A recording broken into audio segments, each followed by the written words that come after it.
They say that Hollywood is high school but with money, and while watching Bo Burnham's new film 8th Grade, which just premiered at the Sundance Film Festival, I started to wonder if that old saying is a few grades too generous.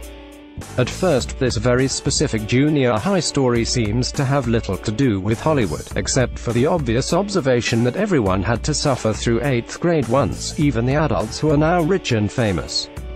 But as Burnham's ambitious movie goes on, and, in particular, as it tackles an astonishingly candid scene of sexual intimidation that had the audience buzzing, I was surprised to find that this story about a 13-year-old girl has plenty to say to adults about the fraught cultural moment we have found ourselves in when it comes to sex and power. Don't get me wrong, for the most part 8th Grade is a comedy, albeit the kind that comes with a healthy helping of cringe. The protagonist is Kayla Elsie Fisher, an acne-ridden girl so shy and awkward that she's voted most silent by her junior high peers.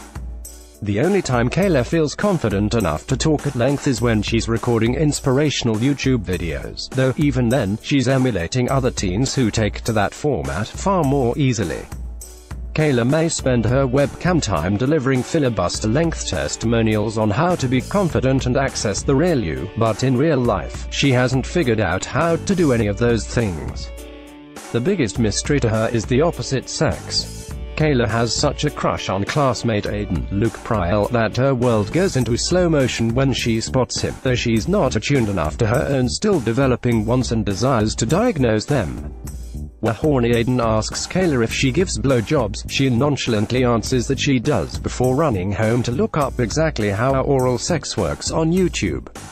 Kayla's own childishly inspirational videos are just a click away from those blowjob tutorials, but 8th Grade isn't a fear the internet polemic. Adolescence has always been about that liminal phase where innocence collides with experience, and all of Kayla's classmates are eager to simulate being older until they finally get to high school.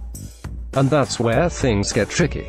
The clouds finally part for Kayla when a kind older girl, Olivia, becomes Kayla's first real friend.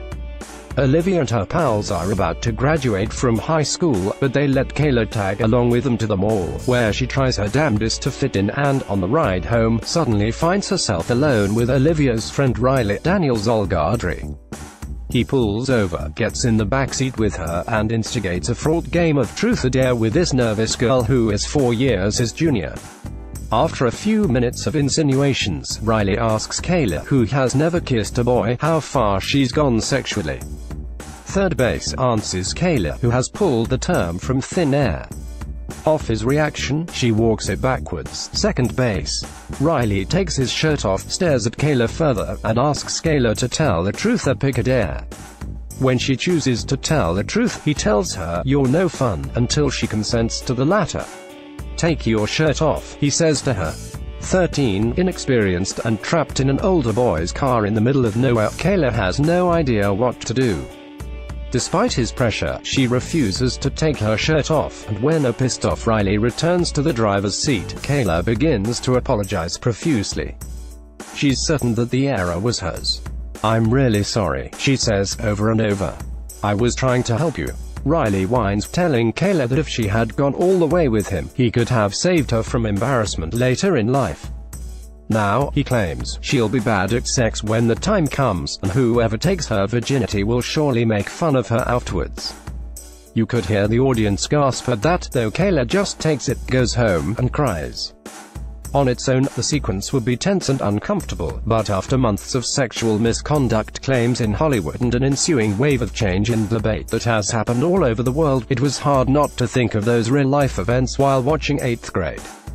As Riley relentlessly cajoled Kayla, I recalled that awful audio tape of Harvey Weinstein attempting to gaslight a model into entering his hotel room, and though Riley would think he did nothing wrong, after all, he eventually returned to the front seat without even touching or kissing Kayla. The contours of his intimidation reminded me of the difficult conversation we're having about sexual coercion in the wake of the Aziz Ansari scandal.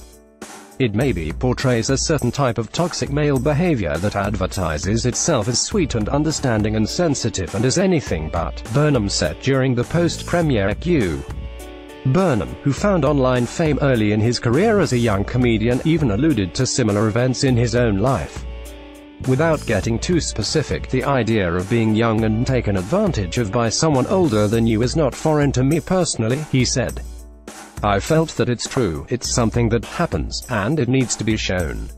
And while some may blanch at seeing such an intense scene with the 13-year-old girl, Burnham said that Kayla became his avatar. Originally, he had envisioned 8th Grade as a film with 10 intersecting characters, which would allow him to tackle the subject of the internet and his own anxiety through a whole host of different personalities. Then he created Kayla and found that a teenage girl could encompass a whole world.